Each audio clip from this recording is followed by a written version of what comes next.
കൊല്ലത്ത് ആറ്റിൽ മുങ്ങി മരിച്ച നിലയിൽ കണ്ടെത്തിയ ദേവനന്ദയുടെ മരണത്തിൽ ദുരൂഹതയേറുന്നു. കുട്ടിയുടെ ബന്ധുക്കൾ തന്നെയാണ് സംഭവത്തിൽ ദുരൂഹത ആരോപിച്ച് രംഗത്തെത്തിയിരിക്കുന്നത്. കുട്ടിക്ക് ഒറ്റയ്ക്ക് ആറ്റിൻ തീരത്തേക്ക് പോകാനാവില്ലെന്നും ആരോ തട്ടിക്കൊണ്ടുപോയതാണെന്നുമാണ് ബന്ധുക്കൾ പറയുന്നത്. അയൽ വീട്ടിൽ പോലും പോകാത്ത കുട്ടിയായിരുന്നു ദേവനന്ദ. അനുവാദമില്ലാതെ വീടിന് പുറത്തു പോലും ഇറങ്ങാറില്ല. കുട്ടിക്ക് ഒരു പരിചയവും ഇല്ലാത്ത വഴിയാണ് ആറ്റിലേക്കുള്ളത്. അതുമല്ല, ആറ്റിൽ നിന്ന് കണ്ടെത്തിയ ഷാളിന്റെ കാര്യത്തിലും തങ്ങൾക്ക് സംശയമുണ്ട്. കാണാതാകുന്ന സമയത്ത് അമ്മയുടെ ഷാൾ കുട്ടി ധരിച്ചിട്ടില്ല. പിന്നെ എങ്ങനെ അതവിടെ വന്നു? ഇക്കാര്യങ്ങളെല്ലാം വെച്ചു നോക്കുമ്പോൾ ദുരൂഹതകൾ മാത്രമാണ് ബാക്കിയെന്നും കുട്ടിയെ തട്ടിക്കൊണ്ടുപോയി അപായപ്പെടുത്തിയതാണെന്നാണ് തങ്ങൾ കരുതുന്നതെന്നും ബന്ധുക്കൾ പറയുന്നു. ഈ സാഹചര്യത്തിൽ ദേവനന്ദയുടെ മരണത്തിന് പിന്നിലെ സത്യാവസ്ഥ എത്രയും പെട്ടെന്ന് പുറത്തു വരേണ്ടതുണ്ട്.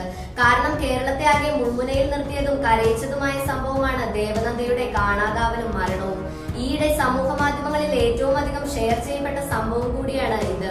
മറ്റു മാധ്യമങ്ങളും വലിയ കവറേജാണ് ദേവനന്ദയുടെ തിരോധാനത്തിന് നൽകിയത്. ഇത് ദേവനന്ദയുടെ പ്രായത്തിലുള്ള കുട്ടികളുടെ അച്ഛനമ്മമാരിൽ സൃഷ്ടിച്ചിരിക്കുന്ന പ്രതിസന്ധി ചില്ലറയല്ല. കാരണം വീട്ടിനകത്ത് നിന്ന കുട്ടിയെയാണ് പകൽ വെളിച്ചത്തിൽ കാണാതായതും ഒടുവിൽ മരിച്ച നിലയിൽ കണ്ടെത്തിയതും. ഇതുമായി ബന്ധപ്പെട്ട് നിരവധി തെറ്റായ വാർത്തകളും പ്രചരിക്കുന്നുണ്ട്. സമാന സാഹചര്യത്തിൽ കുട്ടികളെ കാണാതായി എന്നും കണ്ടെത്താൻ പരമാവധി ഷെയർ ചെയ്യണമെന്നും ആവശ്യപ്പെട്ടുകൊണ്ടുള്ള പോസ്റ്റുകൾ മറുവശത്ത്. ഇതെല്ലാം കണ്ടും കേട്ടും കേരളത്തിലെ കുട്ടികളുള്ള കുടുംബങ്ങൾ പരിഭ്രാന്തിയിലാണ്. പലരും കുട്ടികളെ പുറത്തിറക്കാൻ മടിക്കുന്നു. ഈ സാഹചര്യം മുന്നോട്ട് പോവുകയാണെങ്കിൽ വലിയ സാമൂഹ്യ പ്രശ്നമായി അത് മാറും. അതിനാൽ എത്രയും പെട്ടെന്ന് ദേവനന്ദയുടെ മരണത്തിന് പിന്നിലെ ചുരുളഴിയണം. പോലീസ് ഇപ്പോൾ തന്നെ അന്വേഷണം ആരംഭിച്ചിട്ടുണ്ട്. സംഭവത്തിന് പിന്നിലെ സത്യാവസ്ഥ പുറത്തുവരാൻ വൈകുന്തോറും കേരളത്തിലെ പല അച്ഛനമ്മമാരുടെയും ഉറക്കം നഷ്ടപ്പെടും.